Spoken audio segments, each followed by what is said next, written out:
ഭാഗമായ തിരൂർ മലപ്പുറം റോഡിൻ്റെ ശോചനീയ അവസ്ഥ കഴിഞ്ഞ 7 വർഷമായി ഇതേപോലെ തുടരുകയാണ്.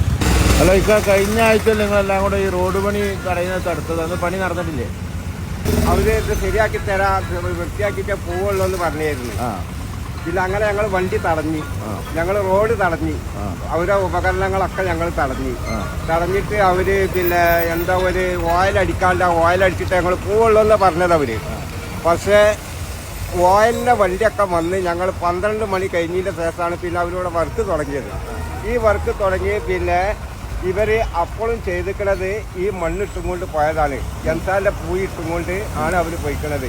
ഇപ്പോൾ റോഡ് മൈലാഞ്ചിട്ട മാതിരിയാണ് ഇപ്പോഴത്തെ സ്ഥിതി. ഇതിനി എന്ന് തീരുന്നുള്ളതാണ് ഇനിയിപ്പോൾ ഇവരൊന്ന് പറഞ്ഞു തന്നാൽ മതി. അന്നല്ലേ റോഡ് പണി ഫുള്ള് നടക്കുന്നു പറഞ്ഞു അർദ്ധരാത്രി 11 മണിക്കാണ് തടുത്തത്. അതാ തടുത്തത്. പിന്നെ 1 മണിക്കാണ് ഇവർ വർക്ക് തുടങ്ങിയത്.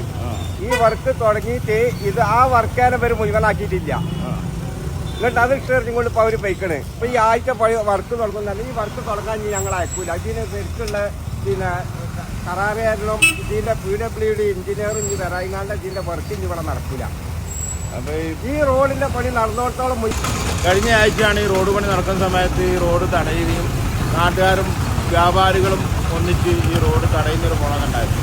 ഞാനൊക്കെ കരുതുന്നൊരു റോഡ് പണി നടക്കുന്നതിന് എന്തിനത്ര തടയാനെന്ന്. പക്ഷേ അന്ന് ഇവർ എംസാൻഡ് മാത്രം ഇട്ട് കുഴികൾ തൽക്കാലത്തേക്ക് അടച്ചുകൊണ്ട് മുങ്ങുക ചെയ്തത്. അത് കഴിഞ്ഞിട്ട് ഇപ്പോൾ 2 ആഴ്ച ആയിട്ടില്ല, അതിന് 10 ദിവസത്തിനകം തന്നെ മഴ പെയ്തു.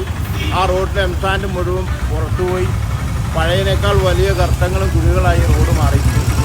ഈ മലപ്പുറം ജില്ലയിൽ തന്നെ സുപ്രധാന റോഡുകളിലൊന്നായ ഈ റോഡ് ഇത്തരം ഒരു അപകടാവസ്ഥ പ്രതിസന്ധി മാറ്റിയെടുക്കാൻ നാട്ടുകാരും വ്യാപാരികളും ഒന്നിച്ചു പറഞ്ഞിട്ടും അധികാരികൾ അതിനോട് പുറംതിരിഞ്ഞിരിക്കുന്ന പ്രവണതയാണുള്ളത്.